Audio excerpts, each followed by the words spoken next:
Good morning, everyone. Welcome to the second March Cabinet meeting. I'm Councillor Minnie Earle, Leader of the Council, chairing this meeting today. I'd like to welcome members of the public in the room who have given up their time, and press as well, and of course officers, cabinet members and other councillors who are in the room and online.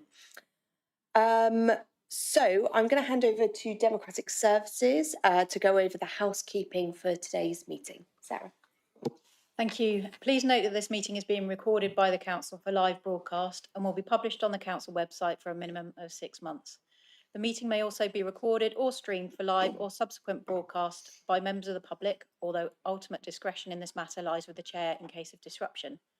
For those in the room, please note that if the fire alarm sounds, please exit the building by way of the nearest available signed fire exit route and make your way to the assembly point at the War Memorial in the gardens opposite the front of this building. Finally, please ensure background noise is kept to a minimum and mobile phones and other devices are turned off or switched to silent for the duration of the meeting. For those in the room, this includes turning off microphones and turning the volume down completely on your laptops. Thank you. Thank you. So we'll move on to agenda item 1, which is apologies. I have apologies from Councillor Kieran Wilson and also from Councillor Mike Cox, although Councillor Cox is joining us online. So he is part of the meeting, he's just not able to propose or second items.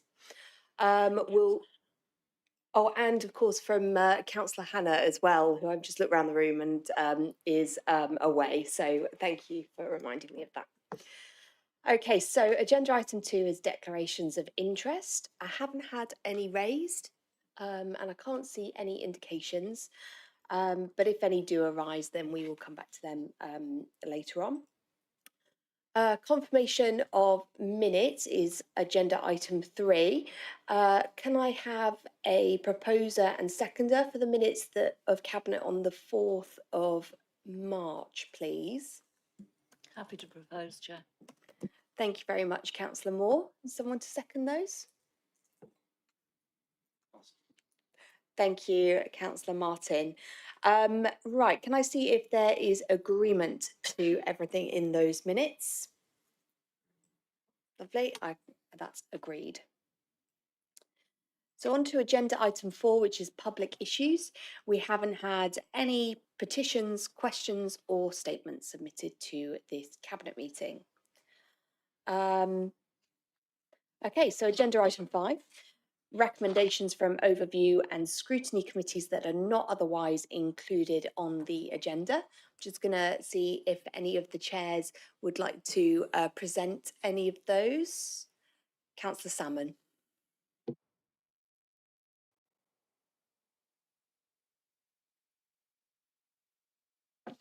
Good morning, everybody. Thank you. Thank you for inviting me up. So I do have a series of recommendations that have come from the Overview and Scrutiny Board meeting that was held on Monday this week on the 23rd of March. I have to apologise to start with because I was unable to attend that meeting myself unexpectedly. So I've done my best to catch up. It was quite a long meeting. I think it was very productive, and I think it was really interesting that what was on the agenda. I'm really annoyed that I had to miss it actually, because I was. It's an area that I'm really interested in and that's been on our work plan for a while. It was a parking special, really. We had 2 items. The first was around parking enforcement outside schools, which was a piece of work that was done by several rapporteurs from the board, members of the board, going away and doing some work, some investigation with officers and other interested parties such as schools, Morbus and the police, and they brought the board has put forward 7 recommendations, which hopefully you've all seen, and I'm not going to go through each word of each one, but just to broadly outline what they're about. Recommendations around helping parents and schools to really fully understand what the rules and regulations are, and how parking can be enforced in different situations in terms of the restrictions that are in place outside schools, whether that's double yellow lines, whether it's zigzags, or all those sorts of different things. So some communication kind of recommendation around that. A couple of recommendations related to that.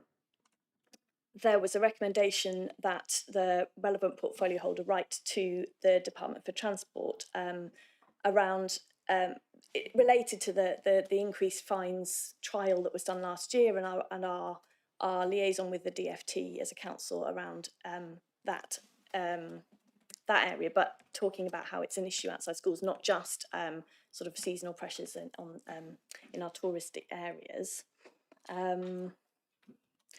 Then there was a recommendation about looking to see what if any free resources there might be available to support educational settings a bit more thoroughly with help. We heard from a head teacher from a school who explained very clearly that the challenges that schools have trying to deal with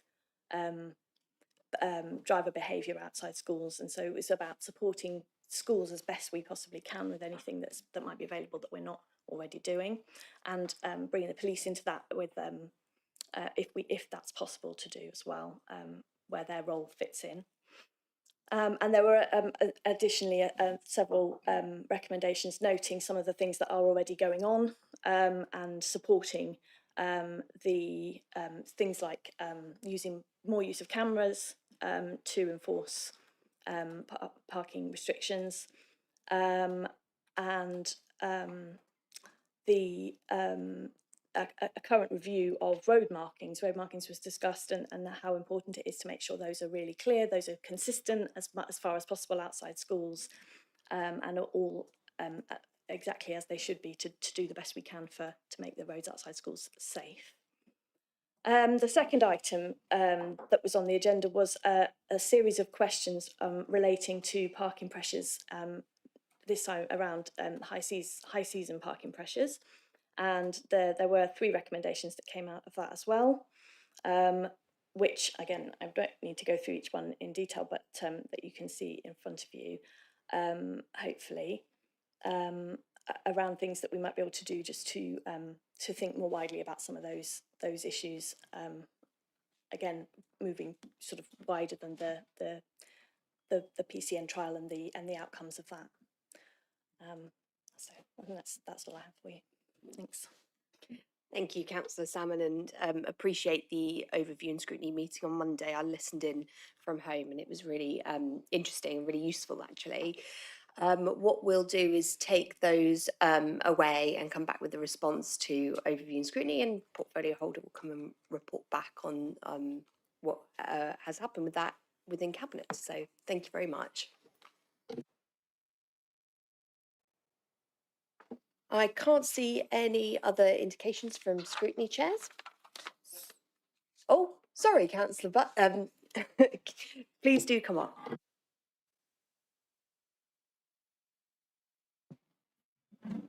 This is in relation to Children's Services overview and scrutiny, as Councillor Carr-Brown is otherwise engaged this morning.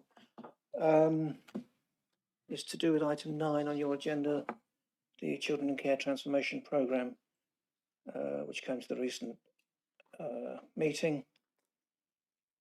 The members have expressed general concern about the increased number of children in care, and not to overlook the needs of the young people concerned, the impact that is having on costs. In relation to that, there was a discussion around providers and their costs, which can seem and indeed are very high, particularly where there are high support needs. And the use of unregistered care homes, which is sometimes unavoidable, is not ideal. The outlined investor save, namely the procurement of an external transformation partner to support the delivery of the Children in Care Transformation Programme, was questioned by members around how it would actually be carried out, and the recommendation was agreed endorsing that approach. The Children's Services officers spoke about the good relations they have with providers, which help the service shape the market, and will hopefully be used to provide more care closer to home, which will reduce costs. Thank you. Thank you very much, Councillor Ball. Okay, so we will now move into the main agenda.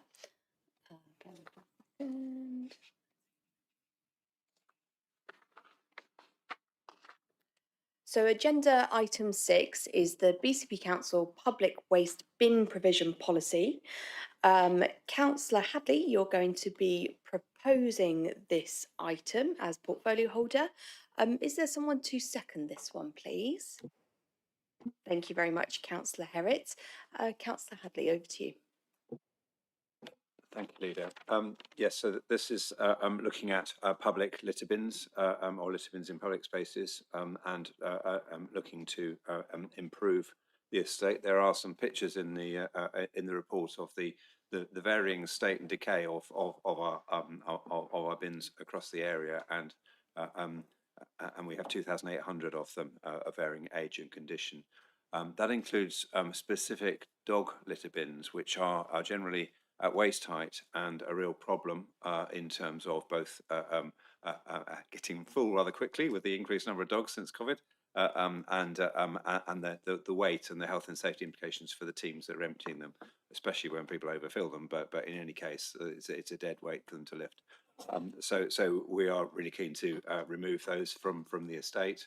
But they're also looking at where bins are, whether they're still in the right place, whether there's a more appropriate location for bins, both in terms of changed patterns of use of spaces and in terms of making them more easy to empty regularly, and standardise on wheelie bins with a post and in some cases a retainer to stop people from pushing large amounts of waste into them. So this programme really is using existing resources to do it, but it's come to Cabinet really for approval that we are looking to standardise, and it did go through one of the Overview Scrutiny Board committees and the Environment Place, and we talked about highlighting, if we move a bin, highlighting where the bin used to be, where the nearest bin now is, to try and ensure that people aren't just dumping stuff where the bin used to be on the basis it might have just gone and be coming back. So I recommend it. Thank you. Thank you very much, Councillor Hadley. Right, I'm going to see if anyone who is not on Cabinet would like to speak on this item. Councillor Salmon.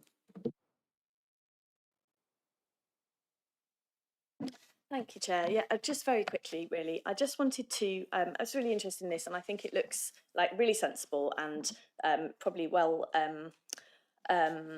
worth doing to make sure we're doing the best we can with the resources we have and making the best use of, making our public litter solutions work as best we can.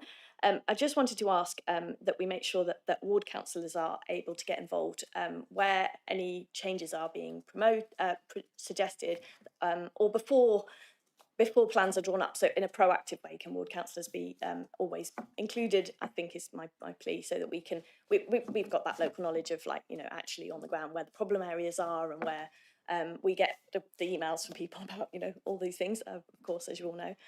So just really a plea to make sure that we're involved at the earlier stages, so we can support with any plans for changes. Thanks. Thank you, Councillor Salmon. I can't see any other indications from councillors not on Cabinet, so I'll open this up to Cabinet, please. Councillor Moore. Yes, thank you, Leader. Well, I'm very happy actually to support this paper and hopefully providing new bins and placing them where evidence shows they're most likely to be used. It's going to encourage more people to do just that and actually use the bins properly. And I totally agree with Councillor Salmon that before anyone moves an existing bin, ward councillors are notified, because the residents will soon tell you if they don't like where it is, and that way everybody will know where the bins are located and are on board with any changes. And I have to mention this because personally I absolutely hate seeing litter at the side of the roads and across our green spaces, which is why I've started doing all those litter picks many years ago. But I have to say they have grown in popularity with residents, especially with our young people who really do seem to care about our natural environment, and that actually gives me hope for the future. Thank you. Thank you, Councillor Moore. Councillor Martin? Yeah, thank you, Leader. I'm probably more interested in litter than people might imagine, to be honest. And I was interested to hear what you said about young people, because we had quite a long discussion at the Highcliffe and Walford Parish Council last night about litter and various issues around our environment. It's a general feeling that we probably can do more as a community. So I probably can learn some things from what you're doing in Canford Heath. But I was reminded about this because literally last night, somebody sent me a picture at Steamer Point, which is a nature reserve, which is one of our nature reserves, where some dog owners somebody had thrown a dog bag into a part of the nature reserve, and then clearly a load of other people had done it as well, which is obviously a disgrace, quite frankly. And in terms of another example, we have in Highcliffe, we have an area called Lakewood, which is, as it sounds, there's a wood and there's a lake. And it's quite a small lake, and when it was dredged recently, the volunteers who dredged the lake found dozens and dozens of dog bags thrown in the lake, presumably by dog walkers who couldn't be bothered to find the bin, which was on the side of Lakewood. So my point really is actually we can spend as much time as we like talking about policies and bins and putting them in, and I fully support this is obviously a good policy, but it's really outrageous when there are so many people who should know better, who just who can't be bothered to go to a bin, or if the bin was there, they just leave it there, or if the bin is overflowing, they'll just put it on top or shove it down the side. And I do want to tell you this. So at Chewton Bunny Nature Reserve, about 2 years ago, when I got complaints from the residents about an overflowing dog bin, actually it was one of the wheelie bins, actually. I actually went and cleared it myself. Now, it doesn't sound very pleasant, it wasn't, but I did it. And I just wanted to just make the point that there are lots of residents who treat our environment with disrespect. They should know better, and we should call them out. And just one final thing, in terms of litter and bins and what have you, there is one volunteer in Highcliffe called John Power. I'm giving him a name check. He goes out every morning and every evening, and he clears litter all the time. And he's retired, but he does it every single day, rain or shine. And I think that's the sort of inspiration and the what's the word? Can't think of the word now, but it's the example that should be set for people. So, but very happy to support the policy. Thank you. Thank you, Councillor Martin, and I wish we had more Johns, like people like John Power in the world. Councillor Brown. Thank you, Chair. Yeah, and actually in my part of the world, in Bearwood, I know there's a few people that go out regularly with their litter pickers, and they're real role models, and I think that's great that we've got those people that do help keep our local environment clean. In some ways, it's an interesting policy. I really support it. It's one of those sort of quite overlooked services that people don't always think about that the council do, but certainly for those of us who are dog owners, it's probably the council service I use most, like literally on a daily basis, sometimes several times a day, as a dog owner. So I think it's one of those sorts of slightly overlooked services, but something that so many of us sort of rely on a daily basis. So I think it's really good to have this sort of policy and actually seek some consistency. I was particularly interested in the section about requests for new bins or bin relocations, because I think that can be a difficult thing because it's a costly service to sustain. But particularly in my ward, we've got some major new housing developments which have happened. Hundreds, literally a couple of thousand new houses are being developed over the coming years.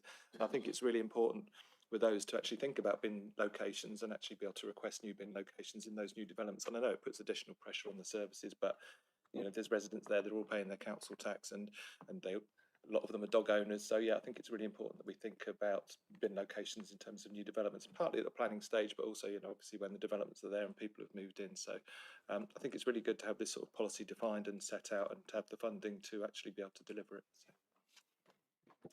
Thank you, Councillor Brown. Councillor Burton.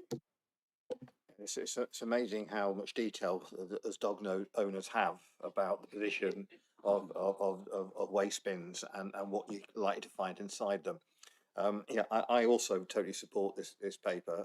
A couple of thoughts about it. I mean, I wasn't going to say, but listen to other people talking about it. Moving moving bins, from the old style to a new style one, larger bin in a better place to pick up is definitely the way to go forwards.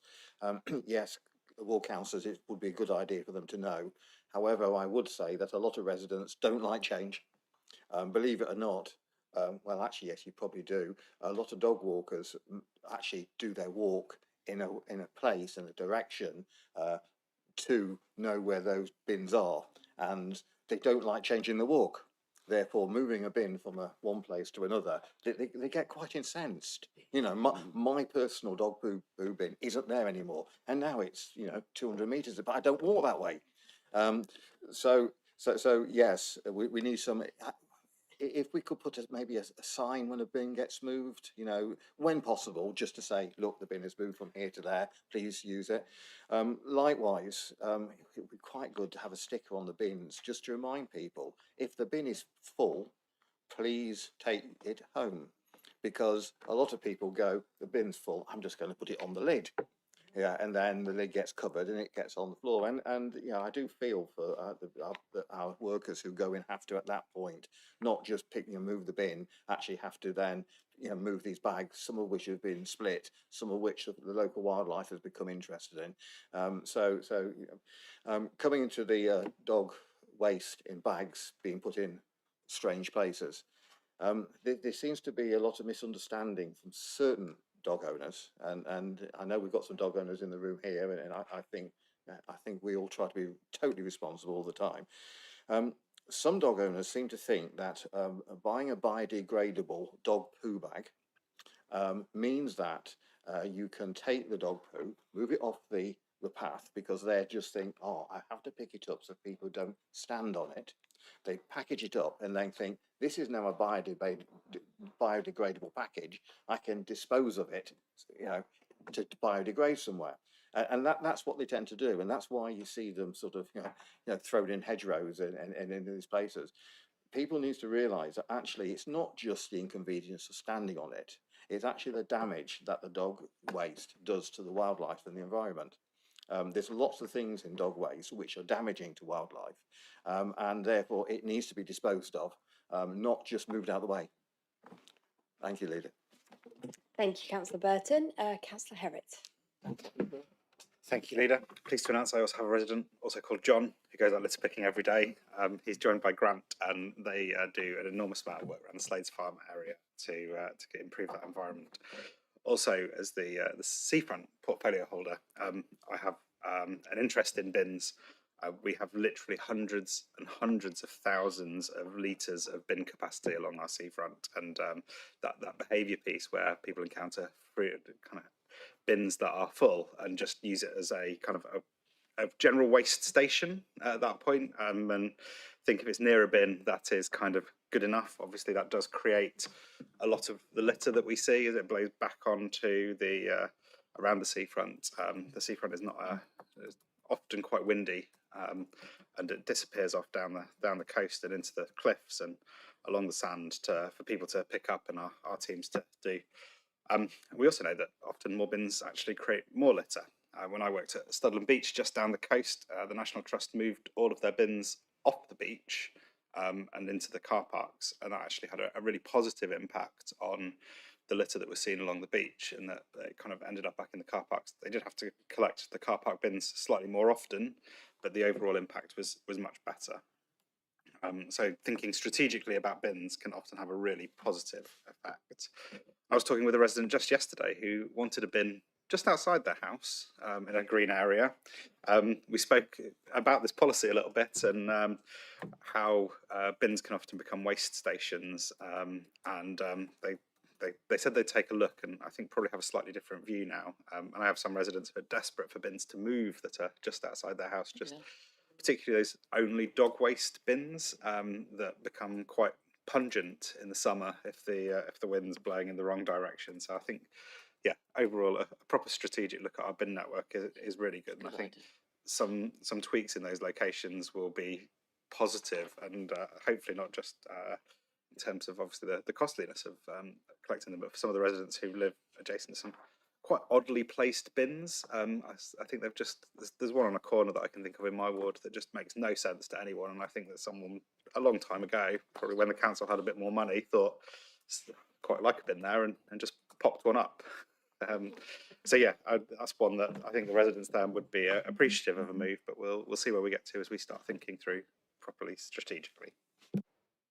Thank you, Councillor Herritt. I can't see any other indications, so go back to Councillor Hadley to sum up, please.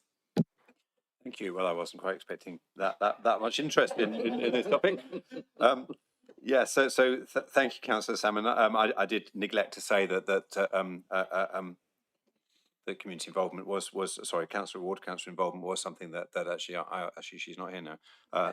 That I had asked for.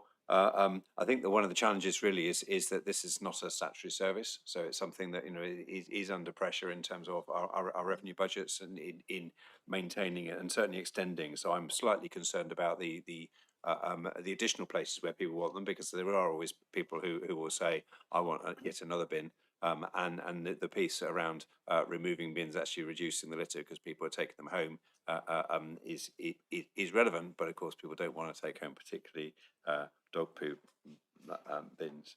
And I think they did a similar thing in the New Forest where they took away the bins in order to try and reduce the litter. There are lots of people out there in our community who are really concerned about litter. I know of one who does a litter pick very regularly at Iford Bridge, and he sends me pictures of what he's done and where he's left it. He sends it to the countryside wardens, but he copies me in. And I think, they are to be congratulated. There are also organised groups like Dorset Devils who go around and litter pick all around the conurbation and give up their free time to do that. And that's a really, really good thing. We do have in the natural areas, particularly, and Andy Martin mentioned several over in Highcliffe that are you don't actually physically want litter bin necessarily right smack in the middle of a nature reserve, because it does somewhat industrialise the space. But I think the discussion about moving bins has to be a conversation, but I think we have to be realistic that the time that staff can devote to all that consultation is quite limited, I think notification is absolutely the minimum we need to do. The other bit that it was mentioned was around the IFL, please take it home. Again, reinforcing the messages about how people can be slightly more responsible with their they'll go to the shop, they'll bring something in a package, and they're not prepared to take the package away with them. And I think, again, that's putting it on other people. So yes, I think what we hope to do is to move forward with this. There will be a project manager as part of having a bit of a blitz on trying to improve the situation, and I would hope that they would be able and available and willing to have those conversations with ward councillors to move it forward and make it good. Thank you. Thank you, Councillor Hadley. So we will take this item to a vote, please. Can I see all those in favour of the recommendations? Thank you, that's unanimous. Okay, so on to agenda item 7, which is the BCP Homes Asset Management Strategy. I'm going to be presenting and proposing this item, but is there someone to second, please? Thank you very much, Councillor Moore. Okay, so this report asks Cabinet to approve the BCP Homes Asset Management Strategy, and it sets out how we will maintain, invest and improve our council housing stock over the next 5 years, but also plan for that long-term sustainability as well. It's a core strategy for the housing revenue account and underpins our responsibilities as a C1 rated landlord to provide safe, decent and sustainable homes. Within BCP Homes, we have over 9,600 council homes and associated assets. The strategy matters because it will provide that clear, evidence-based framework for investment. It ensures we continue to meet the statutory and regulatory requirements, particularly around building safety.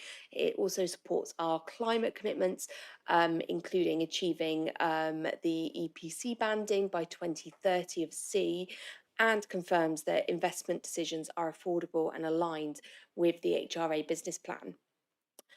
Since BCP Homes was established in 2022, we have integrated legacy systems and practices from the former councils. This strategy reflects that work and is informed by a comprehensive stock condition survey programme, now covering around 80% of our homes. It gives us a far stronger evidence base and allows us to move from a reactive investment plan to a planned data-led decision making focused on safety, condition, energy efficiency, and also residents' priorities. It sets out a fully costed 5-year investment programme of £121.8 million alongside a 30-year investment model to support that long-term financial sustainability and aligns condition data, compliance requirements, resident priorities and affordability. Finally, I just want to thank the BCP Homes team and officers involved for the significant work behind this strategy. It does bring together that complex data, improving asset intelligence, and puts us on a much better footing for the future. So Cabinet is asked to approve the asset management strategy, and I'm going to go to councillors who may wish to speak on this item. Councillor Canavan, I can see you've indicated there.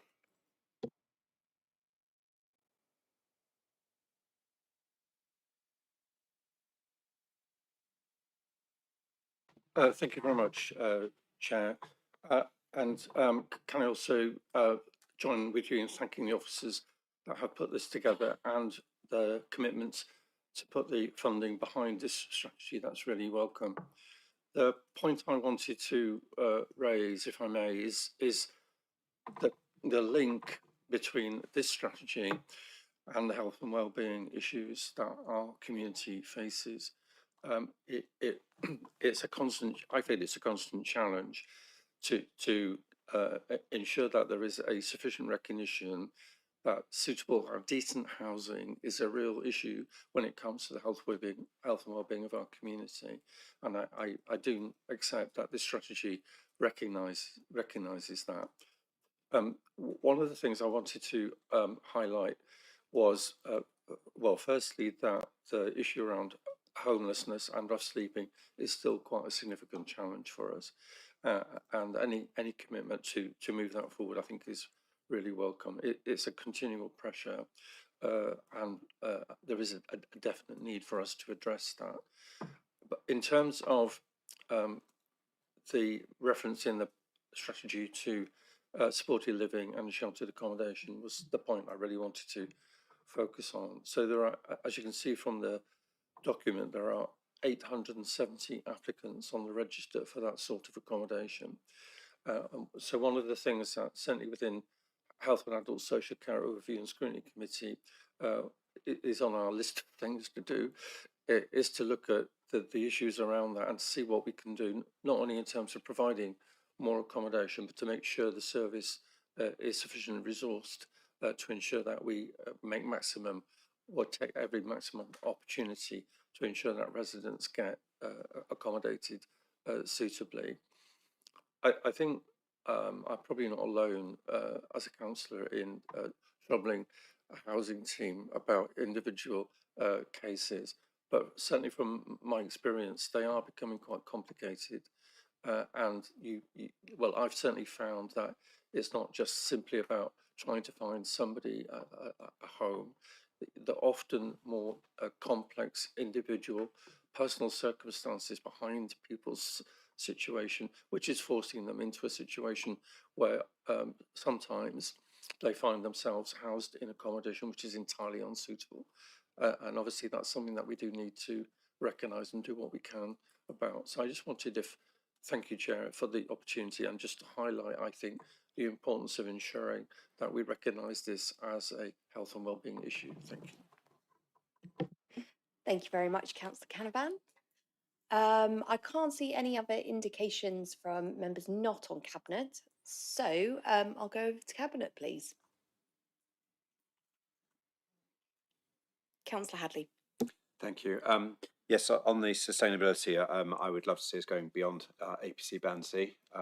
This is about fuel poverty for people with the least money in our communities, and that ties to the health benefits. But I do appreciate all the things that we're trying to juggle in terms of keeping people in homes, and as Councillor Canavan referred to people who are homeless and in need.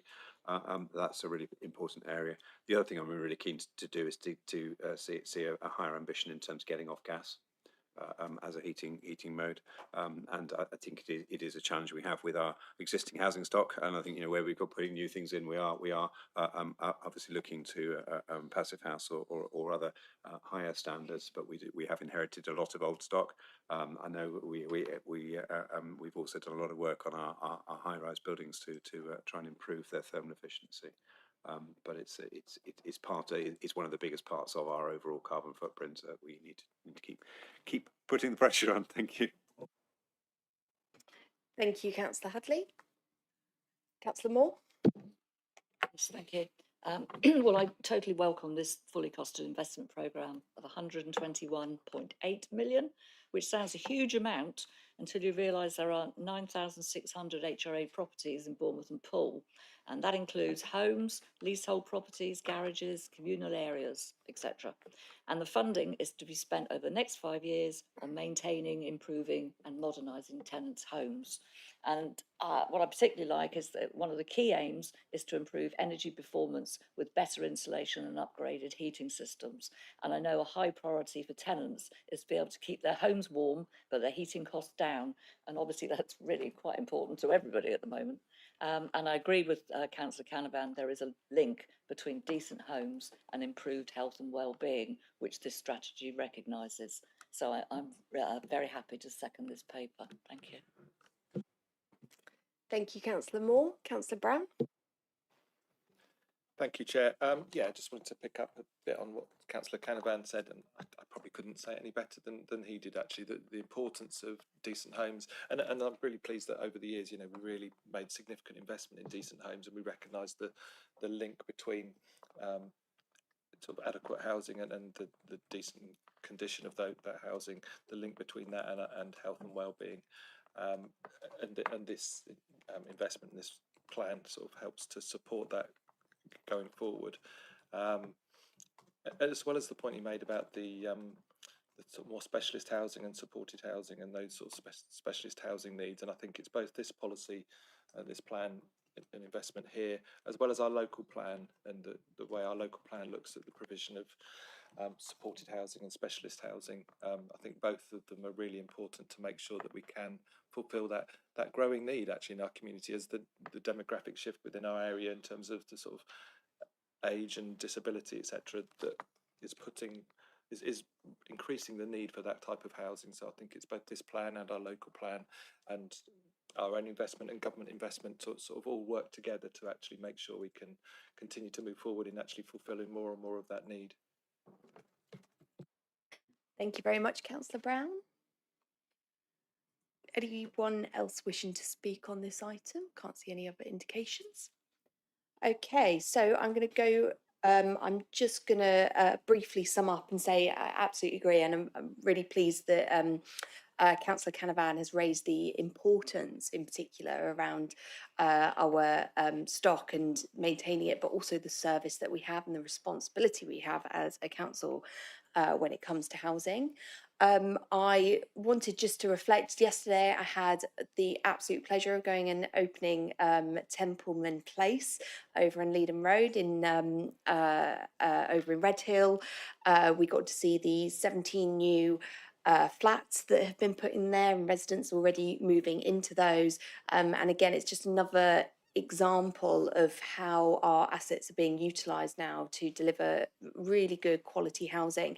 And what was really important to me was actually these are 1 and 2 bedroom flats over there, and what it allows is for people in our accommodation elsewhere to downsize, so we're actually getting the appropriate stock for people and then free up some of those homes that are needed for other people. And I feel like we're almost in a bit of a jigsaw trying to respect that a lot of people have lived in accommodation for a long time and maybe don't want to move, but it's getting the right people in the right accommodation.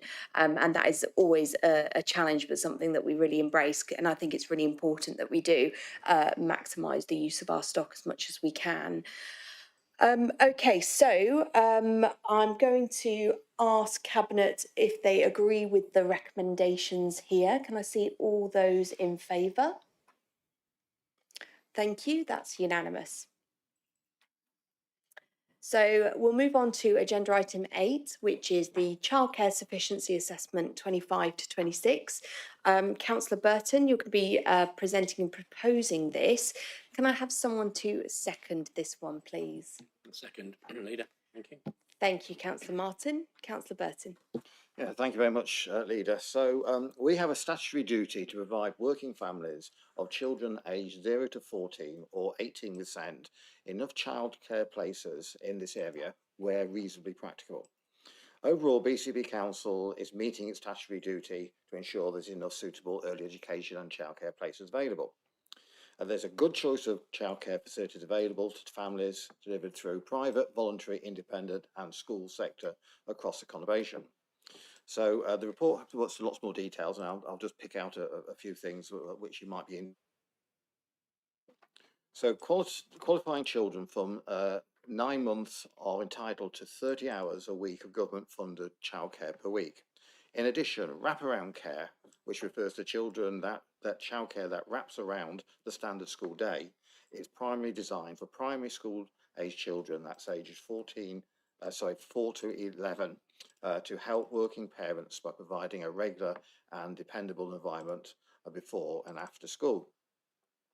Increased requirement but decrease in number of children due to falling birth rate means that it's quite a complicated situation. Now, by that, I mean that a larger percentage of families of children are wanting this, but of course the birth rate has fallen over the last few years, except for small increases after COVID.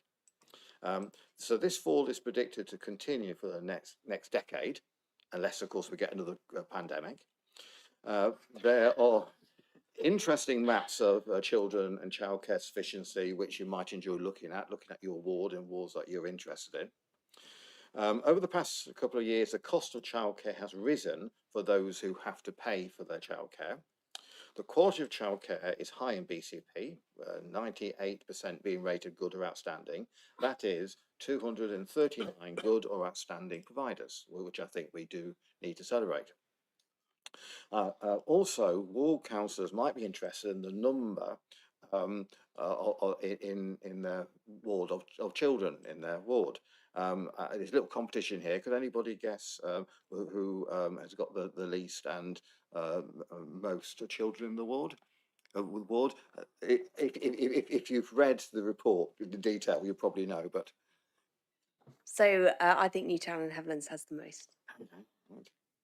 Well, the least, coming up with the last place, is actually Camford Cliffs with 546 children. And the most is actually Muscliffe and Stowden Park with 2,467 children.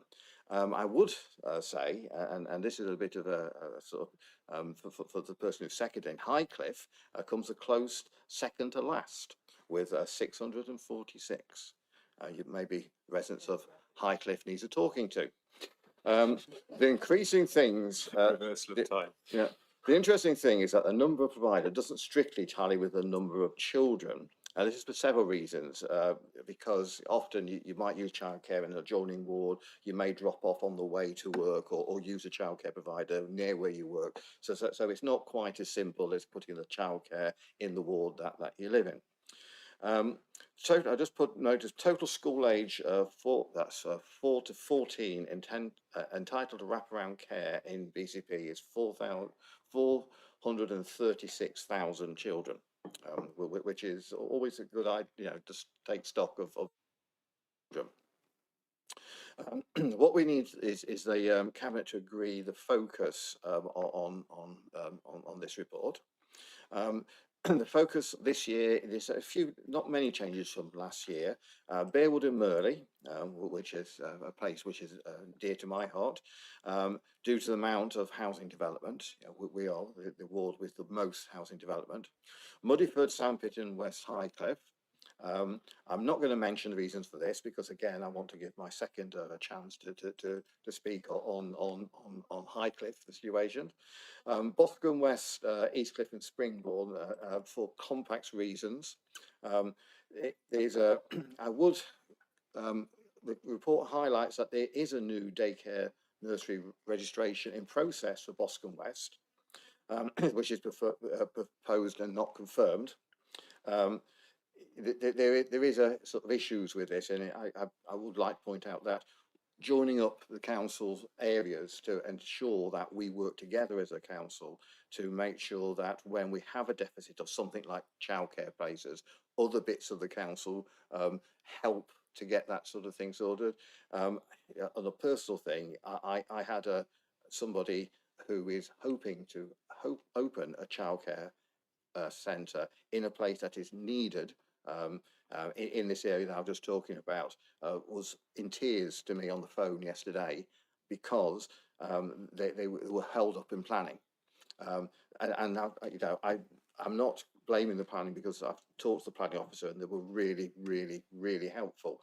But the system means that that they are losing money waiting for planning permission to happen, and there are parents who are angry with them because they're desperate to use their childcare. So anything that we can do as a local authority to just to make these things happen quicker. I'll mention childminders because I mentioned them last year. There's still an issue of falling numbers. They're the points I particularly wanted to raise. There's lots of interesting stuff in the report, but I think I'll leave it there. Thank you, Leader. Thank you very much, Councillor Burton. I'm going to see if anyone who is not on Cabinet wishes to speak on this item. No indications there. Over to Cabinet, please. Go on then, Councillor Martin. Thank you, Leader. I could pretend that I wasn't going to mention Highcliffe. I'm only doing that because you name checked it, Richard. But I was indeed going to talk about it. It would be remiss of me not to talk about the provision in Highcliffe. On a light note, I think to start with, I'm talking about the Muddyford Wood Playgroup, which has relocated to the former Highcliffe Day Centre building, which is obviously ours. The chief exec's predecessor visited there. The chief exec is going there at some point in the next few weeks. The service director for customer and property has been there. The portfolio holder for children's been there, and it's my ward, and I go there every month. So I think it's probably the most visited playgroup by senior people in BCP in the whole area. Just to remind colleagues, and you'll remember that members of the playgroup, the staff and parents and children actually came to our cabinet meeting last year when the playgroup was threatened with and indeed served notice to leave the Muddyford Wood Community Centre, and BCP Council pulled out all the stops to help find somewhere else. And the day centre was partly reopened for that purposes. And I, again, want to put on record my thanks to everybody involved in that, including the Children's Services team and everybody else. It was done very quickly. And I've said it before, I've never seen a local authority move so quickly on anything in terms of an issue like that. So we have a really, and thank you for name checking it, Richard. We have it's a really successful playgroup. It does a great job in the community, not only for Highcliffe but for the I think the majority of the Muddyford and West Highcliffe ward, rather than the Highcliffe and Walkford ward. So it does serve two areas that have a lot of children and a growing population of children. The reason I mention it is as an example of a really good collaboration between ourselves and the private sector, but also because of there is, on the downside, there is a bit of uncertainty because we don't know what we're doing with that building yet. I know there's talk about turning the day centre or the Highcliffe, the old day centre, into potentially SEND provision, which I would very much welcome, or an education hub. And I know both Highcliffe School have been in to have a look at the possibilities, as have the Christchurch Learning Centre. So it would be, I would dearly love for that the whole of the building to be open for education purposes, but equally, I would dearly love for the playgroup to stay there in the longer term. And there is clearly a little bit of uncertainty at the moment for the staff, the parents, and obviously for the pupils, the children. So I just wanted to put down that marker. Welcome the report. I know the council does a really great job in this area, yeah, I think I'll leave it there. But thank you. Thank you very much, Councillor Martin. Can't see any other indications. So, Councillor Burton, anything to add? Thank you, Leader. No, I don't think there's anything extra to add. I will just point out that I only mentioned Highcliffe because playing cabinet bingo, I wanted to get it in first. Yes, but I think I shall leave everything else there. Okay, so I would just add to that as well. You know, there's some really interesting statistics in this paper, and I'd encourage anyone to have a read of it to understand kind of the spread and everything else, and a credit to the officers for their work putting that together. Okay, so we as a cabinet need to take this one to a vote. Can I see all those in favour of the recommendation? That's unanimous. So on to the next item, agenda item 9, which is children in care, an outline business case. Councillor Burton, I understand you're going to be proposing this one. Is there someone to second it, please? Yes, Chair, happy to second. Thank you very much, Councillor Brown. Councillor Burton. Yes, thank you, Leader. So this is a business case to invest, to save, to reduce expenditure on children in care. The children come into the care of the local authority for many and complex reasons. However, it is better to find a way to provide support to enable a child to remain within their family. Knowing which children must be taken into care and which to support to stay within the family is key. I must emphasise that it goes wrong, the outcomes can be and often are catastrophic. Because of the risks, there can be a tendency to play safe. There are factors that can be misidentified as neglect, which might be other issues like poverty. Providing appropriate early intervention and support, searching for systematic biased inequalities can reduce the need to take children into care. But as I said, there are risks involved and we must always be mindful of. So this paper is asking for £561,000 funded from Children's Services Revenue Budget to support the first phase of Children in Care Transformation Programme over a period of 6 months. The projected savings highlighted in the report are 2 million by the end of 27-28 year, and a reduction of children being away from their families and an increased life chances for those children. At the time of this report was written, we had 624 children in care within BCP, which is about 1 in 118 children. This number is higher than most of our statistical neighbours. The plan is to reduce this to around 1 in 133, or a reduction of 10 in 10,000 children. Children can be cared for in several ways, but residential care is the most costly. From 21-22 year until now, the cost has over doubled from 16.2 to 34.4 million pounds. The reason that we are above our statistical neighbours is complex. The report mentions our significant improvement journey, moving from adequate to good between 21 and 25. This might have some bearing on the numbers. The report explains some of the work already being done with some very good success. However, the demand and cost are still experiencing upwards pressure. So there are 2 options highlighted in the report. Option one is to continue with the Building Stronger Foundations programme, which we're already delivering cost saving, avoidance and savings. I always have to check what the difference between cost avoidance and savings are each time I read those. This has already seen success and delivers cost avoidance savings, but the approach will not achieve the rapid change that we're looking for.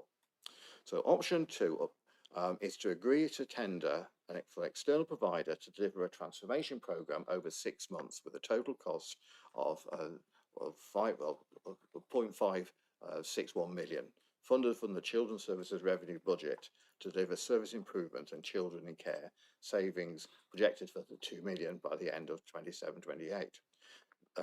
This will build on the work already done, so I'm not saying that this will then stop option one, because option one will continue if we go ahead with this. It will consist of 2 phases, and the external provider that has been identified is Empower. They have been used by other similar local authorities and have proven success and delivered a 3-to-1 investment on return. So this is a conservative prediction used in our calculations. However, remember that we are an outlier, so there's potential for a higher return. We have also talked directly to other local authorities that work with Empower and have been told how much they value their approach. There is an option for going to tender to other providers. This was discussed at Children's Overview and Scrutiny. I know I've had discussions with other people about this. We could go for that option, but this option would add quite a delay. I've said here in my notes 6 months, but I'm doing a bit more research, probably 9 months to a year to delay if we go to a tender process. We could do that, but it would delay. It would take the possible savings back at 6 months, 9 months to a year. Looking at the other providers out there, Empower is known, and there isn't a huge number of other providers. And if anybody knows somebody who could do this work, better, it will be interesting to know. And of course, the delay would also mean that more of our children and young people would be taken into care and not have such possible good life chances for a longer period of time, and therefore, that needs to be balanced. So I think I'll leave it there. Leader, let's see whether anybody got any discussions. Thank you very much, Councillor Burton. Would any councillors who are not on Cabinet wish to speak on this item? Not seeing any indication, so we'll go to Cabinet. Councillor Cox. I suppose my question. Thanks, Leader. I approve of this report. I think it's well overdue, and we need to crack on as soon as possible. However, I do have one big concern, I suppose, and that is the appointment of Empower to do that initial thing. In my opinion, we should be tendering for this process, because at the end of the day, there is an awful lot more savings to be made, I think, than the £2 million, and the eventual consultants bill in this sphere will be substantial. And once you've appointed, the habit is then to carry on with that consultant. I don't believe, I'm afraid, Richard, that the 9 months, it will take 9 months to just to do a tendering process. It shouldn't take that long. I think we should crack on and do a tender. So apart from that, I approve of the report. Thank you. Thank you very much, Councillor Cox. Any other Cabinet members wishing to speak on this? Councillor Brown. Thank you, Chair.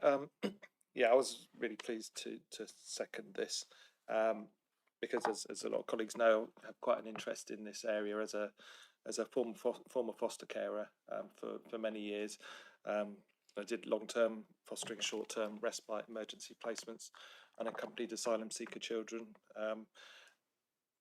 And actually, this is quite pertinent to the work being proposed here in terms of the transformation, because I first became a foster carer for Poole Council back in the days when they had a key foster care scheme, and the whole aim of a key foster care scheme was to have particular households where they were set up to deal with children with particularly difficult and complex needs, and particularly those children who were in higher cost placements, often in other parts of the country.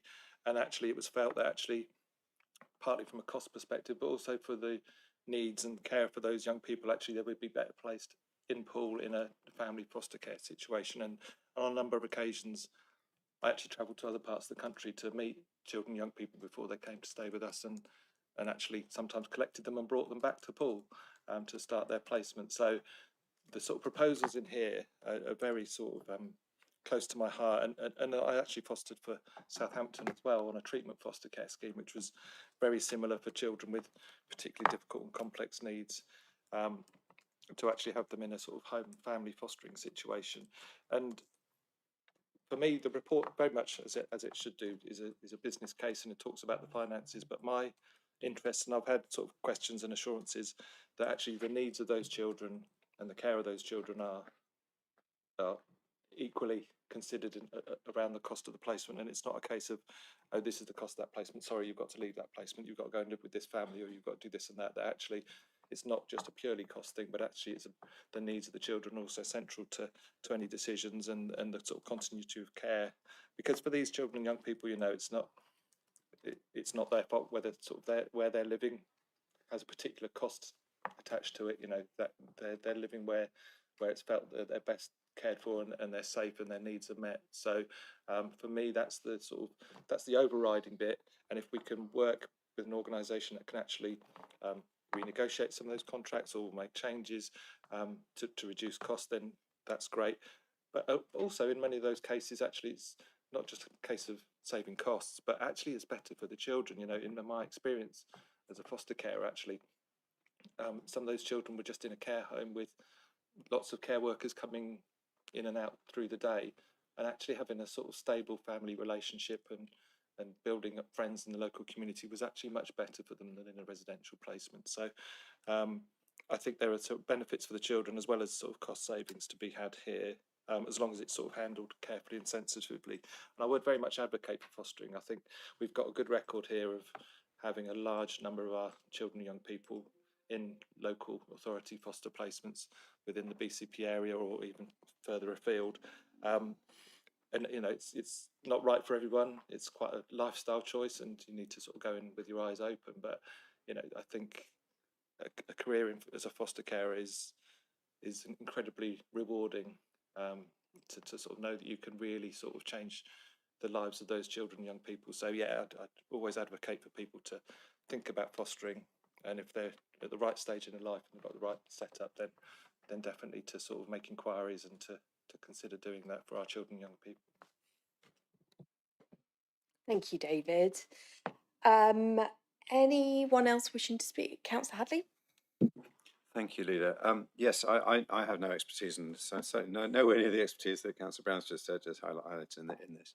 But I'm a little bit concerned about just jumping to a single supplier, and would echo Councillor Cox's concerns in that regard. They may be the market leader, and that might incur a cost premium. They may be the only one capable of doing the work, and there may be a framework agreement under which we could adopt it. But it does feel a bit odd to be spending quite so much money with a single supplier without going through at least some competitive tendering process or some means to ensure that we are getting the best value, because it's.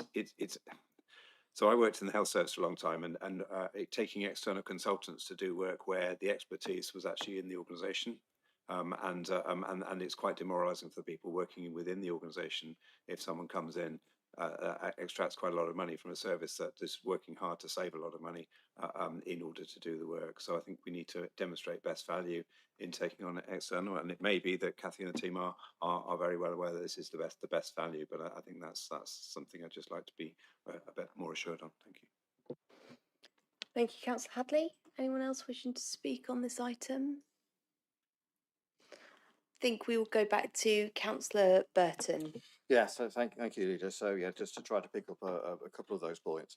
I did make it highlight in the report that I said these savings were conservative, because I do feel, you know, that's because we're an outlier at the moment, there is a possibility for greater savings. just coming back to going out to tender and the length of time, just making the tender pack itself will take several weeks. Then there's got to be 2 rounds of scoring that goes with that, which all adds a huge amount of time. We are very short of staff within because of the amount of work that they're doing within children's care and procurement. Therefore, it's going to put going out to tender will put a lot more work onto those staff. Now, I totally get the idea that staff can be demoralised, thinking that somebody can do things better than the work they're doing. My feeling is that the staff within BCP and BCP is very different to the health service. We're a much, the health service is vast. BCP is large, but it's not as vast as the health service. I think that the service will be demoralised by the extra work that will be required, particularly when the likely outcome. Because remember that there are not a lot of providers out there. This is a very specialist area, and if somebody has taken this on and become good at it, other providers don't tend to move into that area. Therefore, all this work, the likely outcome is that it will delay it.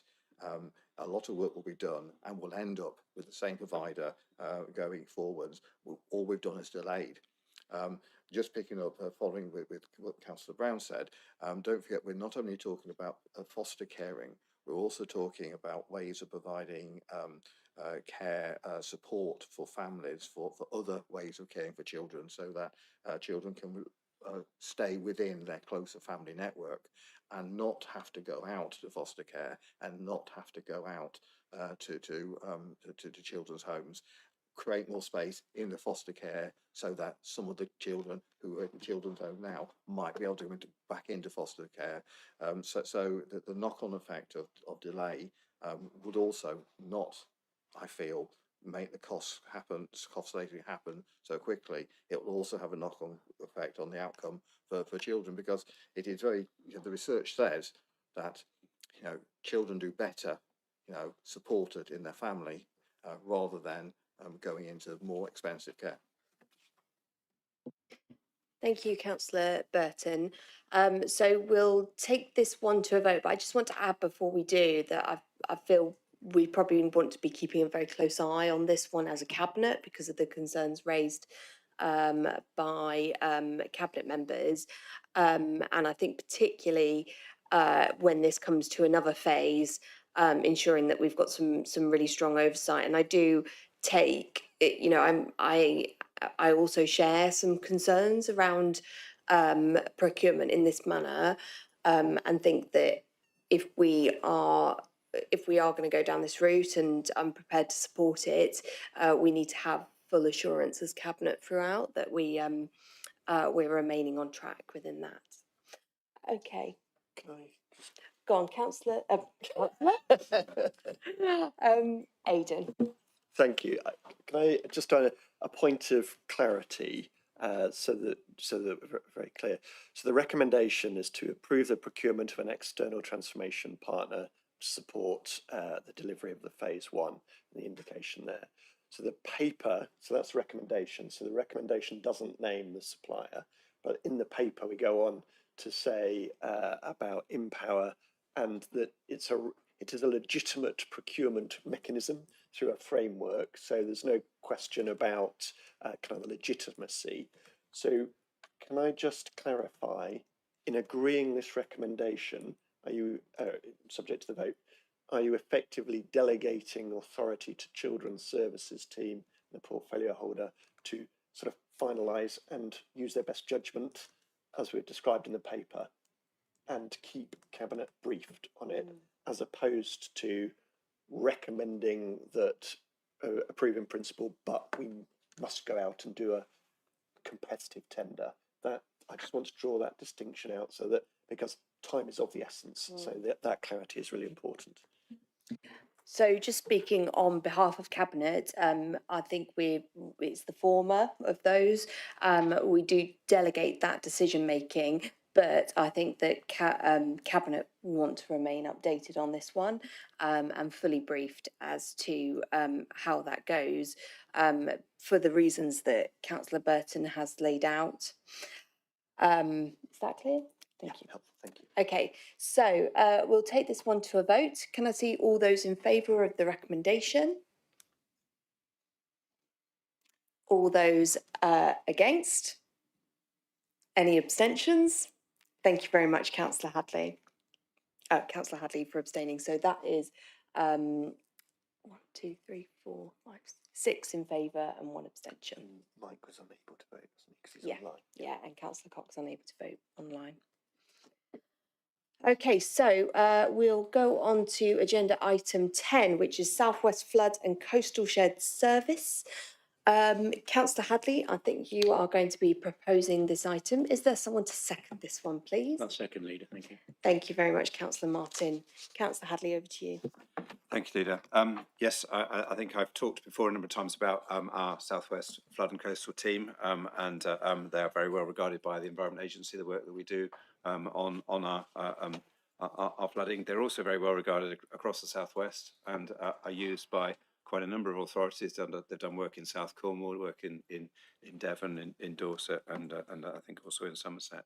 We have an arrangement, or have had an arrangement for the last 2 years with East Devon Council, where effectively we've taken on managing that for us. So rather than just undertaking work for the other authorities, in East Devon's case, we are running it for them and highlighting the opportunities to bid and doing the bidding on their behalf. So running a shared service.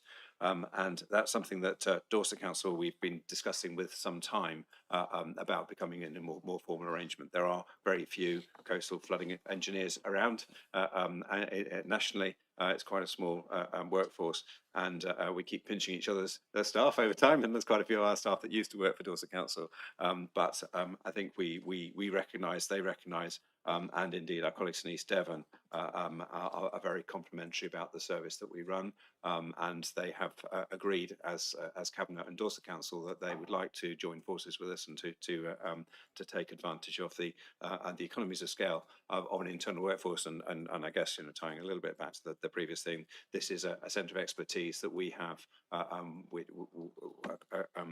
the ability to retain people that we don't need to go out to external consultants in order to take the best advice. And so that's something that Dorset would like to be part of. This is asking Cabinet to agree to a Dorset councillor entering our shared service for flood and coastal. They have already considered it as Cabinet and accepted that. And indeed, the East Devon team were very positive about our service and offering to go and talk to Dorset Council if they needed some guidance in terms of what it felt like to be a customer. So that's positive. Thank you. Thank you, Councillor Hadley. Anyone wishing to speak on this item? Councillor Canavan.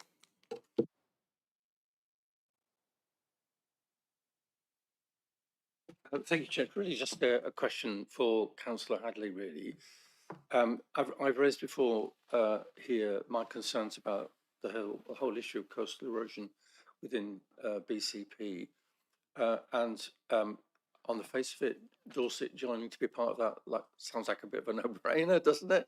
But I guess what concerns me is this service level agreement that we have, and I just would like some reassurance that doing this is not going to in any way detract from the work that BCP is focused on in ensuring that we address the issue of coastal erosion on our patch. I don't want to see what we're doing already diluted, would be a more cruder way of putting it. I do know quite a bit about Chupi, but I'm not going to go there. But I think it would be helpful just to understand about what this is going to do, this arrangement is going to do in terms of what we are trying to do to mitigate the issues of coastal erosion within BCP. Thank you. Thank you very much, Councillor Canavan. Councillor Hadley, I'll come back to you when we sum up, if that's okay, to respond to Patrick there. Any other councillors online or not on Cabinet? I can't see any indications, so I'll go to Cabinet, please.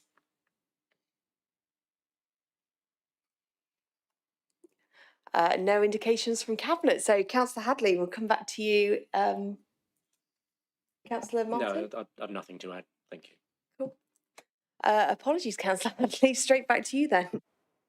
Thank you, Leader. No, that's absolutely fine, and I share, in principle, I share Councillor Canavan's concern that we do need to make sure that we're not losing something on this. But I think, and the experience with East Devon has been that it strengthens the team. The coastal erosion team work on a huge timescale. They're working to 100-year timelines, and they're working in whole systems. So in thinking about Poole Bay and Christchurch Bay, we have to think about Dalston and parts of the Dorset coast already, and indeed parts of the Hampshire New Forest coastline, because we're in the one system. And that work's already going on. And as I highlighted, we have already been working with Dorset and with South Cornwall, for which we have no commonality. But the key thing, I think, is that the team are able to bring in money from outside, from the Environment Agency, that provide funding on the basis of that. In paragraph 20, it highlights that we have absolutely no intention to drop the service level for ourselves. I think the other part is the career progression and expertise opportunities that it brings to the team. It's one of the reasons that we managed to retain them, is the variety that they get. So if they're working on a more rural setting where they have managed to retreat to the cliff face, that's good for their sort of their career progression and variety. So it's one of the reasons why we've managed to attract some of the engineers actually away from some of the national bodies to come and work for us, and that means we can retain the bigger skills, the bigger variety of skills to meet our problems as well as their problems. So I think it enhances our ability to attract external funding. There is obviously a management overhead, and you're right to highlight GP, and that's something we obviously need to work through the detail with Dorset Council in terms of their team coming over to the shared service. But that's something that we're going into with our eyes open and keen to make sure works. Thank you. Thank you very much, Councillor Hadley. Okay, so we will take this one to a vote. Can I see all those in favour of the recommendations?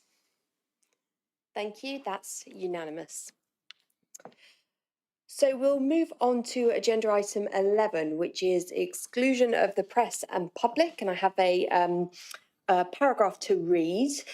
Under section 100A(4) of the Local Government Act 1972, the public be excluded from the meeting for the following item of business on the grounds that they involve the likely disclosure of exempt information as defined in paragraph 5 in part 1 of schedule 12A of the Act, and that the public interest in withholding the information outweighs such interest in disclosing the information. I'm going to need someone to propose that, please, that we exclude press and public. Thank you very much, Councillor Moore. And someone to second? Thank you, Councillor Hadley. Right, so we will pause the session now so that press and public can leave the room.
Okay, welcome back to this meeting of Cabinet, and we will now move on to agenda item 13, which is urgent decisions taken by the Chief Executive in accordance with the Constitution.